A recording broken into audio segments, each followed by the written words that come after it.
নিশ্চয়ই তুমি এখন পরিশ্রম করছো ঢাকা বিশ্ববিদ্যালয়ে ভর্তি প্রস্তুতির জন্য। আর এই ভর্তি প্রস্তুতি কেন, কিসের জন্য?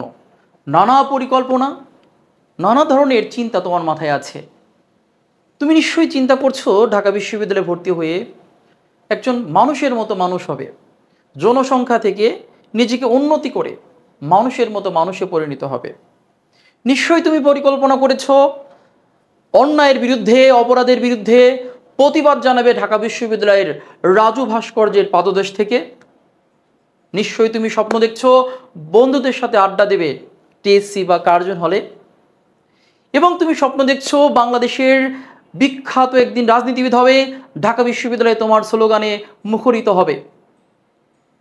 অথবা তুমি স্বপ্ন দেখছো ঢাকা বিশ্ববিদ্যালয়ের সেই লাল গাড়িতে চড়ে নিজের গন্তব্যে পৌঁছাবে। কত না স্বপ্ন আমাদের, কিন্তু কোনো স্বপ্নই কি ঘুমিয়ে ঘুমিয়ে দেখলে পূরণ হয়? অবশ্যই স্বপ্ন পূরণের জন্য তোমার প্রয়োজন হচ্ছে সঠিক গাইডলাইন এবং সঠিক পরিকল্পনা। তো প্রিয় শিক্ষার্থীবৃন্দ, তোমরা যারা 2025 সালে ঢাকা বিশ্ববিদ্যালয়ের ভর্তি প্রস্তুতি নিচ্ছ বা পরিকল্পনা করেছো যে ঢাকা বিশ্ববিদ্যালয়ে একটি সিট তোমাকে কনফার্ম করতেই হবে এবং তোমাকে সর্বোচ্চ শিখরে পৌঁছাতে হবে, তোমার পরিবারের স্বপ্ন পূরণ করতে হবে, তাদের জন্য বলছি, স্বপ্ন পূরণ করতে হলে সঠিক গাইডলাইন প্রয়োজন। সঠিক পরিকল্পনা ছাড়া, রোডম্যাপ ছাড়া তোমার স্বপ্ন বৃথা এবং বিফলে যাওয়ার পরিমাণটা বেশি থাকবে, সম্ভাবনা থাকবে বেশি। তো সেজন্য আমি মোহাম্মদ শাহিন আলম দীর্ঘ 14 বছরের অভিজ্ঞতা নিয়ে তোমাদের একজন মেন্টর, তোমাদের একজন সহযোগী, তোমাদের একজন শিক্ষক, একজন বড় ভাই হিসেবে কিছু পরামর্শ দিচ্ছি ঢাকা বিশ্ববিদ্যালয়ের ভর্তি প্রস্তুতি তোমার যাতে সহজ হয়ে যায়। তো তুমি এই মুহূর্তে নিশ্চয়ই হাবুডুবু খাচ্ছ বাংলা ইংরেজি পড়ার পাশাপাশি বিশাল বড় সিলেবাস, সাধারণ জ্ঞান কি পড়বে, কীভাবেই বা তুমি স্বপ্ন পূরণ করবে, এবং দ্বিধাদ্বন্দ্বের মধ্যে আছো যে বাংলা ইংরেজি পড়ছি, এগুলো আমরা নির্দিষ্ট সিলেবাস বুঝে পড়ছি, কিন্তু নির্দিষ্ট সিলেবাস নেই কোন সাবজেক্টটি, সাধারণ জ্ঞানের। তো এই সাবজেক্টটি আমি কি পড়বো না পড়বো একদম কুল কিনারা কিছুই পাচ্ছি না। তো আমি তোমাদের একজন বড় ভাই, একজন সহযোগী হিসেবে কিছু টপিক বাছাই করে দিচ্ছি বিগত প্রশ্ন থেকে বিশ্লেষণ করে, এবং আমার অভিজ্ঞতার ভিত্তিতে আমি যে টপিকগুলো তোমাদের আজ উপস্থাপন করব, ইনশাআল্লাহ সেই টপিকগুলোতে সর্বোচ্চ গুরুত্ব দেবে, তোমার স্বপ্ন অবশ্যই পূরণ হবে এই প্রত্যাশা এবং দৃঢ় প্রত্যাশা, দৃঢ় প্রত্যয়ী আমরা। তাহলে আমরা টপিকগুলোতে চলে যাচ্ছি। প্রথমেই আমরা বাংলাদেশ বিষয়বলী কোনগুলো পড়ব, কোন টপিকগুলো পড়ব। বাংলাদেশ বিষয়বলীর উপজাতি বা ক্ষুদ্র নৃগোষ্ঠী থেকে প্রতি বছর প্রশ্ন এসে থাকে। উপজাতি টপিকটি লিখে নাও। সংবিধান, বাংলাদেশের ভৌগোলিক অবস্থান, সীমান্তবর্তী রাষ্ট্র, বাংলাদেশের প্রশাসনিক বিভাজন, বিভাগ, জেলা, উপজেলা, প্রশাসনিক বিভাজনের মধ্যে যা পড়েছে আর কি। এরপর পড়বে বাংলাদেশের সংবিধান, বাংলাদেশের নদ নদী, পাহাড়, বিল, চর, হাওর, ঝর্ণা, বাংলাদেশের দুটি সমুদ্র সৈকত, কক্সবাজার, কুয়াকাটা এবং চট্টগ্রামের পতেঙ্গা এবং পার্কি। আর সেই সঙ্গে তোমাদের প্রস্তুতি নিতে হবে বাংলাদেশের জাতীয় বিষয়বলির উপরে, বাংলাদেশের জাতীয় সঙ্গীত সম্পর্কে, জাতীয় পতাকা, প্রতীক, মনোগ্রাম বা লোগো, বাংলাদেশের বিখ্যাত স্থান স্থাপনা, মহস্তানগড় বগুড়ার, নওগাঁর পাহাড়পুর বৌদ্ধবিহার, কুমিল্লার ময়নামতি, নরসিংদীর ওয়ারি বটেশ্বর, এই বিখ্যাত স্থাপনা বা বাংলাদেশের দর্শনীয় যে স্থান আছে বা প্রত্নতাত্ত্বিক যে স্থাপনাগুলো আছে সেগুলোতে সর্বোচ্চ গুরুত্ব দিতে হবে। এর পাশাপাশি বাংলাদেশের জাতীয় দিবস, বাংলাদেশের সম্পদ, সম্পদের মধ্যে কি আছে? কৃষি সম্পদ, বনজ সম্পদ, খনিজ সম্পদ, প্রাণী সম্পদ এবং শক্তি সম্পদ মানে বিদ্যুৎ সম্পদ। এর পাশাপাশি আর কি পড়া যেতে পারে যেখান থেকে প্রশ্ন এসে থাকে? বাংলাদেশের খেলাধুলা, বিশেষ করে ফুটবল, ক্রিকেট এবং জাতীয় খেলা কাবাডি বা হাডুডু যাকে আমরা বলে থাকি। আর বাংলাদেশের সংস্কৃতি মানুষের জীবন প্রণালী, সংস্কৃতির মধ্যে কি পড়তে পারো? বাংলাদেশের দেশাত্মবোধক গান, বাংলাদেশের আঞ্চলিক গান, সারি গান, জারি গান, গাজীর গান, ভাওয়া গান, ভাটেলি গান, কোনটা কোন অঞ্চলের গান, কোন অঞ্চলে গানটি প্রচলিত, এই গানগুলো কিসের সঙ্গে জড়িত? বাংলাদেশের পহেলা বৈশাখ বা আমরা নববর্ষ বলছি, মঙ্গল শোভাযাত্রা সম্পর্কে পড়ো। এর পাশাপাশি গুরুত্ব দাও বাংলাদেশের যে লেখকগুলো আছে, বিখ্যাত গ্রন্থগুলো আছে, বিখ্যাত ব্যক্তিগুলো আছে। বাংলাদেশের প্রাচীন নাম, বরিশালের প্রাচীন নাম, নোয়াখালীর প্রাচীন নাম, ঢাকার প্রাচীন নাম, খুলনার প্রাচীন নাম, লালবাগ কেল্লার প্রাচীন নাম, এই প্রাচীন নামগুলো তোমাকে জানতে হবে। প্রাচীন বলতে কি? পূর্ব নাম। নদ নদীর কিছু পূর্ব নাম রয়েছে। এবং তোমাকে যে কাজটি করতে হবে এর পাশাপাশি সেটি হচ্ছে বাংলাদেশের আন্তর্জাতিক অঙ্গনে বাংলাদেশ কিভাবে রিলেটেড, বাংলাদেশ কোন সংস্থার সদস্যপদ কবে হয়েছে, ওআইসি সদস্যপদ কবে লাভ করে, জাতিসংঘের সদস্যপদ কবে লাভ করে, বা কমনওয়েলথের সদস্য কবে হয়। গুরুত্বপূর্ণ যে সংস্থাগুলো আছে আন্তর্জাতিক, সেখানে বাংলাদেশ কবে সদস্যপদ লাভ করেছে, সেখান থেকে প্রশ্ন হয়ে থাকে। অথবা বাংলাদেশে অবস্থিত যে আন্তর্জাতিক সংস্থাগুলো আছে সেখান থেকে প্রশ্ন হয়ে থাকে। বাংলাদেশের অভ্যন্তরীণ বা নিজস্ব যে প্রতিষ্ঠানগুলো আছে, বাংলা একাডেমি, শিল্পকলা একাডেমি, প্রেস ক্লাব, নব থিয়েটার এবং বাংলাদেশের কিছু জাদুঘর, জাতীয় জাদুঘর, জুলাই গণ অভ্যুত্থান জাদুঘর, সামরিক জাদুঘর, মুক্তিযুদ্ধ জাদুঘর, ভাষা আন্দোলনের স্মৃতি জাদুঘর, এই বিষয়গুলো থেকে প্রত্যেক বছর কিন্তু প্রশ্ন এসে থাকে। আরেকটি বিষয় না বললেই নয়, ইতিহাস। একদম প্রাচীন যুগ থেকে শুরু করে, অর্থাৎ তুমি মৌর্য যুগ থেকে শুরু করে ৭১-এর মুক্তিযুদ্ধ পর্যন্ত ভালো একটা প্রস্তুতি নিতে হবে। এর পাশাপাশি ইতিহাসে প্রাচীন যুগ পড়তে গেলে জনপদ, সেই জনপদ থেকে আমরা জানি মোট জনপদ ১৬টা, মিনিমাম ৬০টা গুরুত্বপূর্ণ জনপদের উপরে ভালো একটা প্রস্তুতি লাগবে তোমার। আর এইটি গেল আমাদের বাংলাদেশের সাজেশন। পরে আমরা দেখব আন্তর্জাতিক সাজেশন। তবে মনে রেখো, সবচেয়ে বেশি প্রশ্ন বাংলাদেশ থেকে আসতে পারে, কারণ মৌলিক যে জ্ঞানগুলো আছে, ভূগোল, সেই ভূগোল আন্তর্জাতিক ভূগোলের চেয়ে বাংলাদেশ ভূগোলটা কিন্তু বেশি হয়। অর্থনীতি আছে মৌলিক, সেখানে বাংলাদেশের থেকে বেশি প্রশ্ন হবে। আন্তর্জাতিক অর্থনীতির চেয়ে বাংলাদেশের অর্থনীতিকে মৌলিক জ্ঞানে বেশি গুরুত্ব দেওয়া হয়। ইতিহাস আছে মৌলিক জ্ঞানে বা তোমার একাডেমিকে, সেখানে আন্তর্জাতিক যে ইতিহাস আছে তার চেয়ে বেশি গুরুত্ব দেওয়া হয় বাংলাদেশের ইতিহাসকে। সেই জন্য বাংলাদেশ টপিকটি সর্বোচ্চ গুরুত্ব সহকারে পড়ো। কী বা আছে বাংলাদেশে? ৮টা বিভাগ, প্রস্তাবিত আরও 2টা বিভাগ আছে, 8টা বিভাগ আছে বর্তমান কার্যক্রম চলমান, 64টা জেলা আছে। এইগুলো সম্পর্কে ইতিহাস, ঐতিহ্য, সম্পদ, ভূগোল, বাংলাদেশের সংস্কৃতি, বাংলাদেশের খেলাধুলা, বিখ্যাত ব্যক্তি, এগুলো সম্পর্কে পড়লেই তুমি অনেক অনেক প্রশ্ন কমন পেয়ে যাচ্ছ। আরেকটি বিষয় হচ্ছে আন্তর্জাতিক কী পড়বো আমি। আন্তর্জাতিকে সবাই একটু হাবুডুবু খাচ্ছ যে আন্তর্জাতিকে কোন টপিকগুলো থেকে প্রশ্ন হয়। বিশাল বড় পরিসর, পৃথিবীতে স্বাধীন রাষ্ট্র রয়েছে 195টি। কোথায় পড়বো, কী পড়বো, কিচ্ছু বুঝি না। আমি তোমাদের কিছু নির্দিষ্ট টপিক দিয়ে দিচ্ছি। আন্তর্জাতিকের ক্ষেত্রে সর্বোচ্চ গুরুত্ব দেওয়া সংস্থা, আন্তর্জাতিক সংগঠন বা সংস্থা আছে, সেখানে সর্বোচ্চ গুরুত্ব দাও। জাতিসংঘ, জাতিপুঞ্জ বা জাতিসংঘের বিশেষায়িত সংগঠন, ইউনেস্কো, ইউএনএইচসিআর, ডাব্লিউটিও, এইগুলোতে প্রচুর গুরুত্ব দাও। যদিও ডাব্লিউটিও জাতিসংঘের কোনো বিশেষায়িত সংস্থা না, ওটা আলাদা একটি সংস্থা। বা দাতব্য বা সেবা প্রতিষ্ঠান যেগুলো আছে, সামরিক সংগঠন যেগুলো আছে, এক কথায় আন্তর্জাতিক সংস্থা থেকে সবচেয়ে বেশি প্রশ্ন এসে থাকে। সেকেন্ডলি, তুমি যে বিষয়টাকে গুরুত্ব দিতে পারো, সভ্যতা বা সিভিলাইজেশন। মেসোপটেমিয়া, মিশরীয় সভ্যতা, পারস্য সভ্যতা, রোমান সভ্যতা, গ্রিক সভ্যতা, সিন্ধু সভ্যতা, ইনকা সভ্যতা, মায়া সভ্যতা।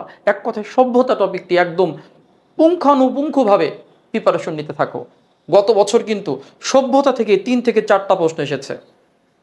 প্রচুর পরিমাণে গুরুত্ব দাও সভ্যতাকে বা সিভিলাইজেশনকে।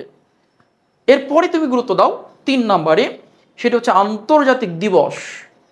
আন্তর্জাতিক দিবস, আন্তর্জাতিক বিখ্যাত গ্রন্থ, উপন্যাস, যেমন হচ্ছে শেক্সপিয়রের কিছু তোমার হচ্ছে উপন্যাস বা ট্র্যাজেডি বা কমেডি। দেন হচ্ছে নোবেল পুরস্কার প্রাপ্ত কিছু বিখ্যাত গ্রন্থ পড়ো, কোন গ্রন্থের লেখককে, কোন লেখক কোন দেশের। এর সঙ্গে বিখ্যাত উক্তি, বিখ্যাত ব্যক্তিদের বিখ্যাত উক্তি, যেমন হচ্ছে 14 লুই, আমি রাষ্ট্র, এটি গত বছর কমন পড়েছে।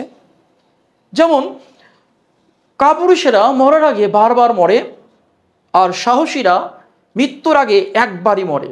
কে বলেছে? শেক্সপিয়ার বলেছে।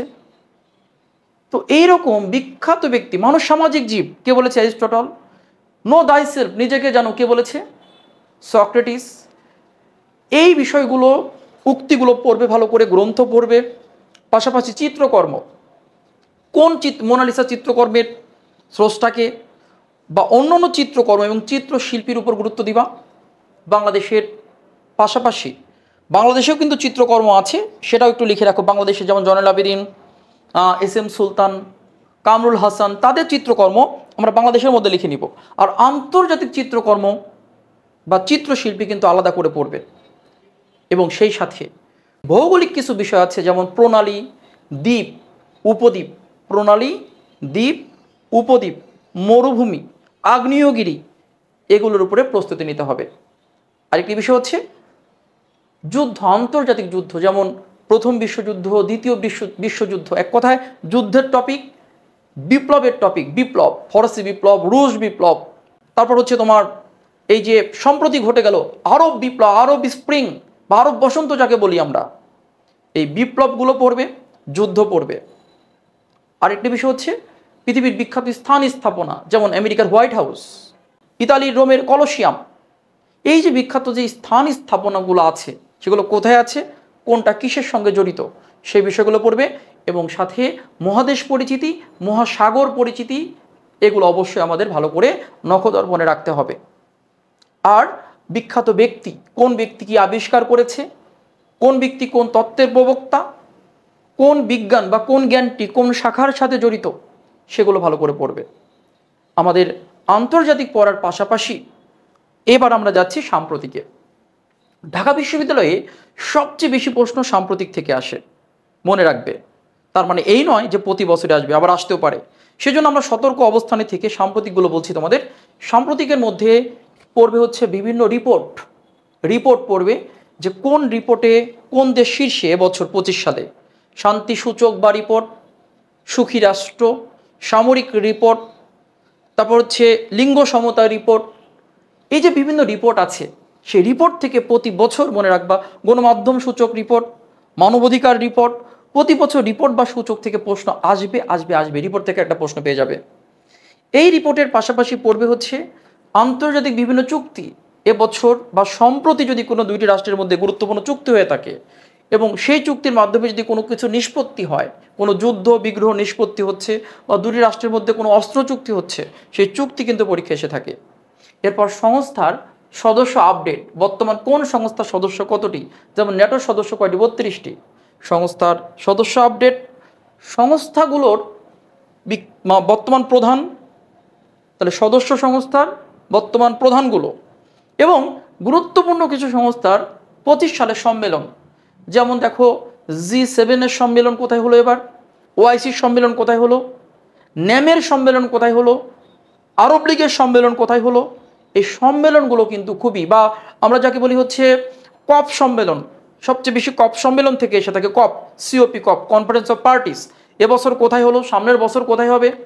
এর পাশাপাশি খেলাধুলা, অলিম্পিক, ফুটবল, ক্রিকেট, আপডেট তথ্য এবং আগাম বার্তা, যে অলিম্পিক কোথায় হবে, এবছর কোথায় হলো, সামনের বছর কোথায় হবে, ফুটবল কোথায় হলো, সামনের বছর কোথায় হবে, ক্রিকেট কোথায় হবে।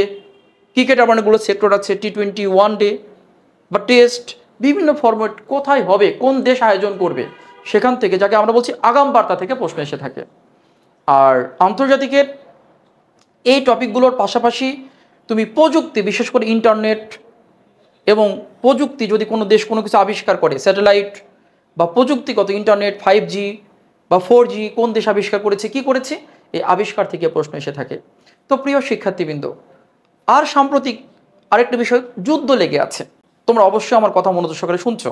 যুদ্ধ, ইউক্রেন রাশিয়া যুদ্ধ হচ্ছে, যুদ্ধ থেকে প্রশ্ন হতে পারে। সাম্প্রতিক যুদ্ধ, হামাস ইসরায়েল যুদ্ধ হচ্ছে, হুতি ইসরায়েল যুদ্ধ হচ্ছে, ইরান আমেরিকা দ্বন্দ্ব চলছে। এর মধ্যে আমরা দেখলাম যে মিয়ানমারে কিন্তু গৃহযুদ্ধ চলছে মিয়ানমারে। এর মধ্যে আমরা দেখলাম যে হচ্ছে আরও কিছু রাষ্ট্রে বিশৃঙ্খল অবস্থা তৈরি হয়েছে, যেমন ভেনেজুয়েলার সাথে আমেরিকার একটি যুদ্ধ অবস্থা তৈরি হয়েছে, তাইওয়ানের সাথে চীনের যুদ্ধ অবস্থা তৈরি হয়েছে।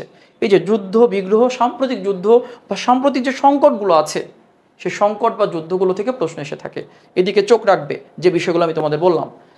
এবং আরেকটি বিষয় হচ্ছে যে আমরা বাংলাদেশের সাম্প্রতিকের কথা যদি বলি, বাংলাদেশের কোন ব্যক্তি কি জয় করলো, কে এভারেস্ট জয় করলো, কতজন এভারেস্ট জয় করেছে, বাংলাদেশের কোনো ব্যক্তি আন্তর্জাতিক পুরস্কার পেয়েছে কিনা, বা বাংলাদেশ কোনো সংস্থার সদস্য হয়েছে কিনা, বা বাংলাদেশে কোনো নতুন জিনিস তৈরি হয়েছে কিনা। বাংলাদেশের গণ অভ্যুত্থান থেকে প্রশ্ন হতে পারে। গণ অভ্যুত্থান, আমার বাংলাদেশের যে সরকার গঠন হয়েছে 8 আগস্ট 2024 সালে, যাকে আমরা বলছি ইন্টিরিয়াম গভর্নমেন্ট বা অন্তর্বর্তীকালীন সরকার, সেখান থেকে প্রশ্ন হতে পারে। আবু সাইদ থেকে গণ অভ্যুত্থান, আবু সাইদ থেকে প্রশ্ন হতে পারে। এক কথায় গণ অভ্যুত্থান তোমার জন্য খুবই গুরুত্বপূর্ণ। এবং গণ অভ্যুত্থান পরবর্তী বাংলাদেশে যে কি কি হচ্ছে সে বিষয়গুলো খোঁজখবর রাখবে। এবং নির্বাচন যে হবে সামনে, সে নির্বাচন কমিশন, নির্বাচন কবে হবে, আমাদের বাংলাদেশের নির্বাচনের ইতিহাস কি, সেগুলোতে গুরুত্ব দিতে হবে। তো প্রিয় শিক্ষার্থীবৃন্দ, আমরা যে বিষয়গুলো বললাম সেটি হচ্ছে বাংলাদেশ আন্তর্জাতিকের সাম্প্রতিকের কথা বলছিলাম। এর সঙ্গে আরেকটি বিষয় যুক্ত করে নিতে পারো, বাংলাদেশের যে পুরস্কার আছে, বাংলা একাডেমি পুরস্কার, স্বাধীনতা পুরস্কার, 21শে পদক। আর ওদিকে আন্তর্জাতিক পুরস্কারের মধ্যে তোমরা যুক্ত করে নিতে পারো অস্কার, কান চলচ্চিত্র পুরস্কার, অস্কার পুরস্কার, নোবেল পুরস্কার। এই যে অক্টোবরে দেওয়া হচ্ছে নোবেল পুরস্কার, নোবেল পুরস্কার 6টি বিষয়ের, একদম বিশেষ করে 3টা পুরস্কার ভালো করে পড়বে, অর্থনীতি, শান্তি আর হচ্ছে সাহিত্য। 3টা নোবেল পুরস্কার, 6টার মধ্যে খুবই গুরুত্ব 3টা দিবা, অর্থনীতি, সাহিত্য আর কি বলেছি, শান্তি। এবং অস্কার পুরস্কার চলচ্চিত্রের, কান চলচ্চিত্র পুরস্কার, ম্যাগসাসে পুরস্কার, পুলিৎজার পুরস্কার, বুকার পুরস্কার এবং শাখারভ পুরস্কার। এগুলো যদি তুমি ভালো করে পড়তে পারো, আমি বাংলাদেশের টপিকগুলো বলেছি, আন্তর্জাতিক টপিক বলেছি এবং সাম্প্রতিক টপিক বলেছি। যদিও আমি দ্রুত বলেছি, কারণ 3টা সেক্টর একত্রে বললাম তোমাকে, তুমি অবশ্যই এই ক্লাসটি বারবার দেখবে এবং টাইমলাইনে শেয়ার করে রাখবে। আর মৌলিক জ্ঞানে যে বিষয়গুলো, মৌলিক জ্ঞান বিশেষ করে অর্থনীতিতে যে টপিকগুলো গুরুত্ব দিতে পারো, বাজার অধ্যায়, বাজারের সংজ্ঞা, বাজারের প্রকারভেদ, কোন বাজারে কয়জন ক্রেতা বিক্রেতা থাকে সেগুলোকে গুরুত্ব দিতে হবে। মুদ্রাস্ফীতি, মুদ্রাস্ফীতি কাকে বলে, মুদ্রাস্ফীতির কারণ, কোন দেশে, বাংলাদেশে মুদ্রাস্ফীতি কত, পৃথিবীর সর্বোচ্চ মুদ্রাস্ফীতির দেশ, এইগুলো পড়তে হবে। আরেকটি বিষয়, তাহলে বাজার, মুদ্রাস্ফীতি, আমদানি রপ্তানি, আমদানিতে শীর্ষ রাষ্ট্র, রপ্তানিতে শীর্ষ রাষ্ট্র। পাশাপাশি বাজেট, বাজেট কাকে বলে, কত প্রকার, বাংলাদেশের বাজেট কেমন, বাংলাদেশের বাজেট হচ্ছে অসম বাজেট বা ঘাটতি বাজেট। বাংলাদেশের 25-26 অর্থ বছরের বাজেট পড়বা, সর্বোচ্চ গুরুত্ব দিবা বাংলাদেশের 25-26 বছরের অর্থ বছরের বাজেট, সর্বোচ্চ সাম্প্রতিকটা গুরুত্ব দিবা। বাজেট থেকে প্রত্যেক বছর প্রশ্ন আসে, বাংলাদেশের বাজেটের মোট পরিমাণ কত এবছর, বাংলাদেশের বাজেটে এডিবি কত, বাংলাদেশের বাজেটের ঘাটতি বাজেট কত, সকল কিছু বাজেট 25-26 সালের বাজেটটাকে সর্বোচ্চ গুরুত্ব দিবা, সর্বোচ্চ গুরুত্ব দিবা বাজেটকে। অর্থনৈতিক সমীক্ষাকে গুরুত্ব দিবা। তো অর্থনৈতিক সমীক্ষা প্রতি বছর বের হচ্ছে, সেই সমীক্ষাকে আমরা অবশ্যই দেখব যে অর্থনৈতিক সমীক্ষা অনুযায়ী আমাদের বাংলাদেশে কোনটা কি আছে, কতটি আছে, বাংলাদেশের সম্পর্কে একটি রিপোর্ট প্রকাশ করা হয় অর্থনৈতিক সমীক্ষায়, সেই সমীক্ষা একটু ভালো করে দেখবা। আদমশুমারি বা জনশুমারি হলো 2022 সালে, হওয়ার কথা ছিল 21-এ, করোনা প্যান্ডামিকের কারণে 22-এ হলো। ওই 22-এর আদমশুমারি এবং 74 সালের আদমশুমারি প্রথম, বর্তমান জনশুমারি বলা হচ্ছে, এগুলোর দিকে একটু খেয়াল রাখবা। বাংলাদেশের ইতিহাসের কথা বলেছি, অর্থনীতির কথা বললাম, ভূগোলের বিষয় এর মধ্যে চলে এসেছে। তোমরা অবশ্যই এই টপিকগুলো যদি সর্বোচ্চ গুরুত্ব দিয়ে পড়ো, আর যদি তুমি এই টপিকগুলো একটু ভালো করে বাছাই করে লিখে নিয়ে অভিজ্ঞ সম্পন্ন মেন্টরের প্রিপারেশন সংস্পর্শে গাইডলাইন নিয়ে পড়তে পারো, তাই তোমার সফলতা নিশ্চিত হবে। তোমার মনে হয়েছে এগুলো অনেক বেশি, একদম কম, তোমার কাছে মনে হচ্ছে বেশি, কিন্তু অভিজ্ঞ সম্পন্ন একজন মেন্টর যদি তোমাকে এগুলো পড়ায় বা সাজেশন দেয়, এই টপিকগুলো থেকে তুমি যদি বই থেকেও পড়তে যাও, অনেক পড়তে হবে, কারণ একটা বইয়ে যা প্রয়োজন তাও থাকে, যা প্রয়োজন না তাও থাকে। কিন্তু একজন অভিজ্ঞ সম্পন্ন মেন্টর এই অল্প সময়ে তোমার সময়ের মূল্য বুঝবে, অল্প সময়ে তোমাকে বেস্ট একটা প্রিপারেশন নেওয়াতে পারবে। যতটুকু প্রয়োজন ততটুকু আয়োজন। প্রত্যেকটা টপিকের গুরুত্বপূর্ণ প্রশ্নগুলো যদি এখন তোমাকে দেওয়া যায়, বা এই যে টপিকগুলো বলেছি, এই টপিকগুলো যদি জিস্ট তথ্যগুলো তুমি পেয়ে যাও, যেগুলো পরীক্ষা আসার মতো, অপ্রয়োজনীয় তথ্য বর্জন করে প্রয়োজনীয় তথ্য যদি মেন্টর তোমাকে দিয়ে দেয়, তো তোমার প্রস্তুতি হবে সর্বোচ্চ সাজানো গোছানো। এই জন্য তুমি আজই আইডুকেশনে ভর্তি হয়ে যেতে পারো, এবং আইডুকেশনে রয়েছে এক ঝাঁক মেধাবী এবং সর্বোচ্চ পরিশ্রমী মেন্টর রয়েছে, যাদের অভিজ্ঞতা রয়েছে 1 দশক বা 1 যুগেরও বেশি। প্রত্যেকটা মেন্টর তোমাকে সর্বোচ্চ সহায়তা করবে। বিশেষ করে আমি আছি তোমাদের শাহিন ভাইয়া, দীর্ঘ 14 বছর ধরে সাধারণ জ্ঞান পড়াচ্ছি, শীট প্রণয়ন করছি। তো আমি তোমাদের সাধারণ জ্ঞানের বিশাল সিলেবাসকে অল্প সময়ের মধ্যে সাজেশনমূলকভাবে ইনশাল্লাহ শেষ করে দিতে পারবো, এবং তোমার প্রস্তুতিকে সাজানো গুছানোভাবে প্রস্তুতি নিয়ে তোমাকে অবশ্যই ঢাকা বিশ্ববিদ্যালয় সহ প্রত্যেকটা বিশ্ববিদ্যালয়ের উপযোগী করে গড়ে তুলতে পারবো। সো এই প্রত্যাশা তোমরা রাখতে পারো, নির্ভর করতে পারো। নির্ভয়ে এডুকেশন পেজে নক দিয়ে আজই ভর্তি হয়ে যাও। তোমার প্রস্তুতি হোক গোছানো এবং সাজেশনমূলক, এবং তুমি সফলতা অর্জন করো, সেই প্রত্যাশা ব্যক্ত করছি। সবার জন্য শুভকামনা।